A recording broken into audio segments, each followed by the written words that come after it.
गुरुजी आपसे ना ये प्रश्न था कि मेरे ना पिताजी नहीं रहे, तो वो ना 3 मंथ से ना उनको पैरालाइज था।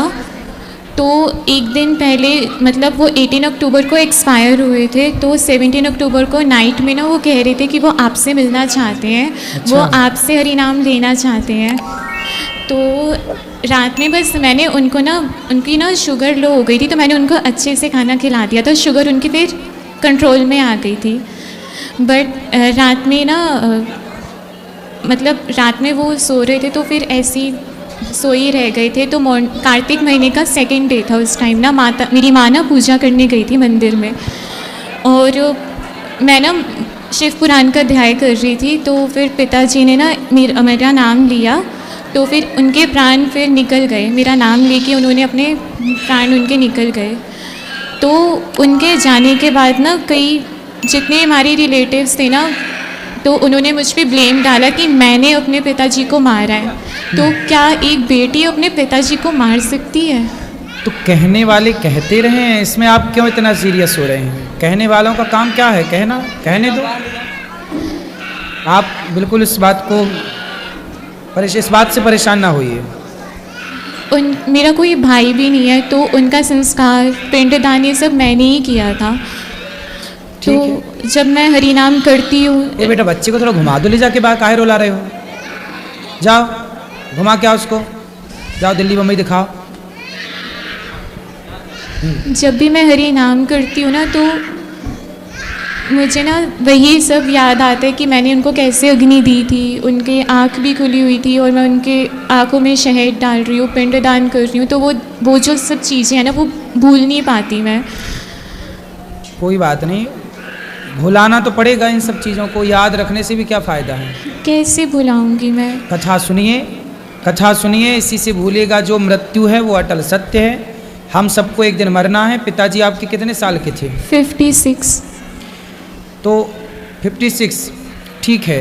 आपके पिताजी की आयु इतनी थी। आप ये सोचो कि जब आप जन्म ली थी, आप छोटी थी, तब आपके पिताजी की मृत्यु होने वाली रही होगी। लेकिन भगवान ने किसी कारणवश आप लोगों के पुण्य के कारण इतने साल आपके साथ वो रह पाए, ये अवसर ईश्वर ने दिया। इसलिए हमें पॉजिटिव सोचना चाहिए कि भगवान ने हमारे साथ बहुत अच्छा किया। मैं तो राधा रानी से यही प्रे करके आई थी कि वो ठीक हो जाए।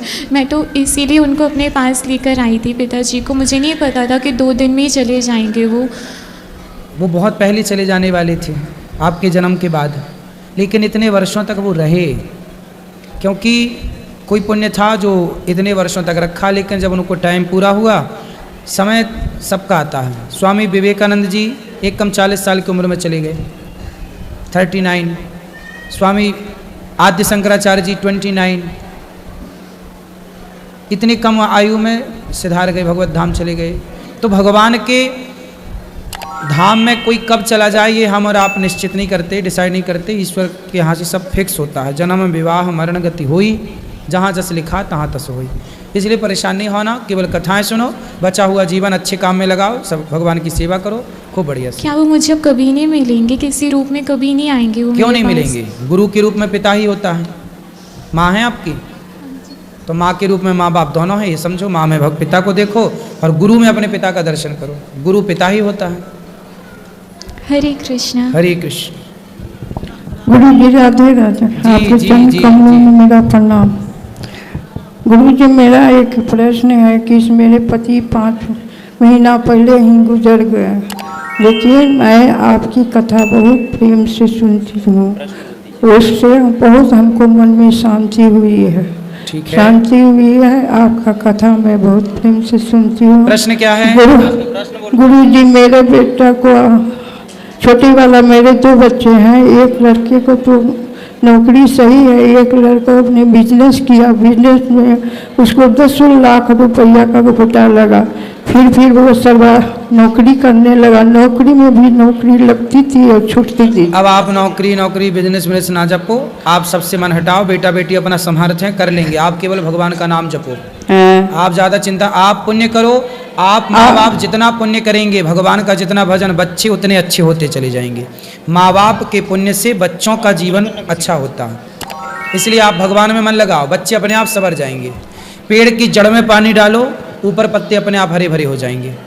ऐसे ही है, माँ बाप ही वो जड़ हैं, बाढ़ हैं पूत पिता के धर्म। आप भगवान में मन लगाओ। अब आप भगवान में मन नहीं लगा रही हो, बेटा बेटा मन लगा रही हो। मन भगवान में लगाओगी, बेटा अपने आप तरक्की कर जाएगा। ये मेरा पोता है गुरुजी, फिर ये भी- पोता पढ़ता लिखता नहीं है, आप जरा इसको समझा दीजिए। ठीक है, समझाते। खड़े हो जा पोता। राधे राधे गुरुजी। क्या नाम है आपका? अभिषेक। पढ़ते नहीं हो?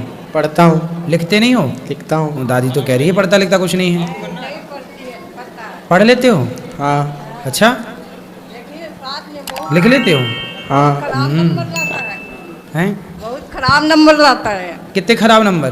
बस पासिंग मार्क्स आ जाते हैं। पास पर नंबर लाता है। पास कितने में हो जाते हो? 56 तक आ जाता है। हाँ, 33 में पास होते हैं, 33 में। हाँ 33 से पास होते हैं। तो आप 56 कह रहे हो? हाँ तो उतने आ जाते हैं। आ जाते हैं। और कितने की इच्छा है? और आगे तो इच्छा होती है ना। तो उसके लिए पढ़ो मन लगा के। जी। कौन सी कक्षा में हो? 10वीं में। तो अभी पास हो गए, इस बार रिजल्ट आ गया? नहीं, अभी 9वीं में था, 10वीं में अच्छा, गया। आप गए तो अच्छा पढ़ना बेटा, पढ़ाई लिखाई अच्छे से करो। मोबाइल तो नहीं चलाते? चलाते हैं। अब मोबाइल कम चलाना, पढ़ाई करो। पढ़ाई करोगे तो अच्छा कर पाओगे। इसको आशीर्वाद दे दीजिए गुरुजी, आशीर्वाद दे- आशीर्वाद तो है, पढ़ाई करनी ही पड़ती है ना बेटा।